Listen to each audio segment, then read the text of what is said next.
Welcome back to this grey, drizzly day out here in Rosewell.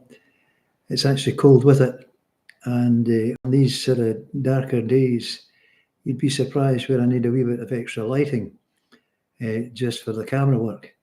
Now, what you don't see, of course, is there's a light that looks like a halo just above me, but I'm not quite at that stage in my life where I need a halo following me around.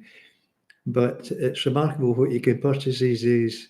And so there we go. And it's not a good morning because I hit one of these outtakes earlier this morning when I went to check my notes out and found out that my printer had run out of black ink. But that's not quite the point. I've always got spares available.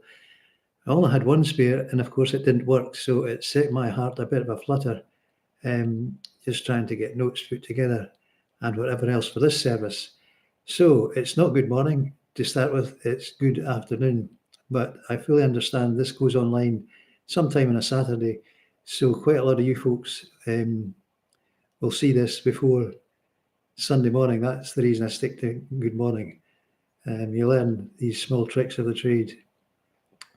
And we managed to get some flowers in. I think they look as if they're ready to attack me. They're just come over me. I'm just looking around the corner to see them.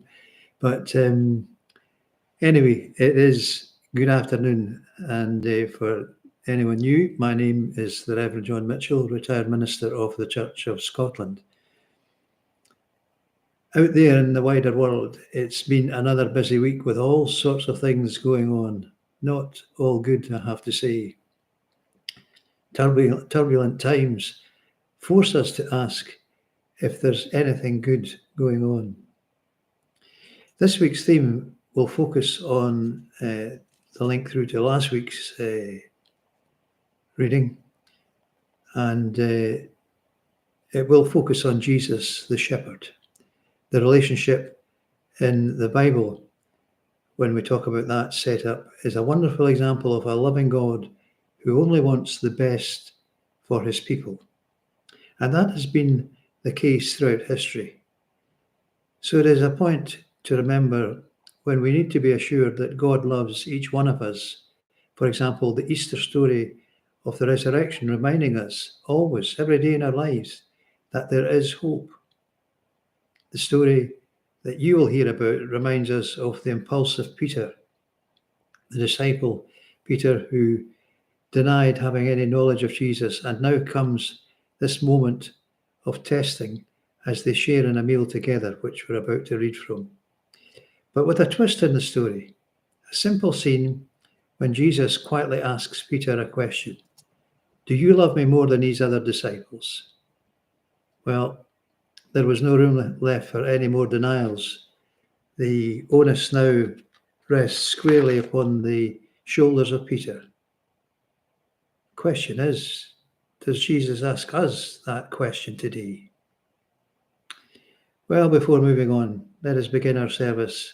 And I hope you enjoyed the music of the first piece of music pre-service this morning. The extras at the end are all coming with the music of Pan Pipes. It's not so much the words I thought about, because I quite like to listen to a nice piece of music and not necessarily the words. It just allows me calmly to sit and let God lead me in prayer. And I hope that will be the case for yourselves. But let's sing together our first hymn, The King of Love, My Shepherd Is.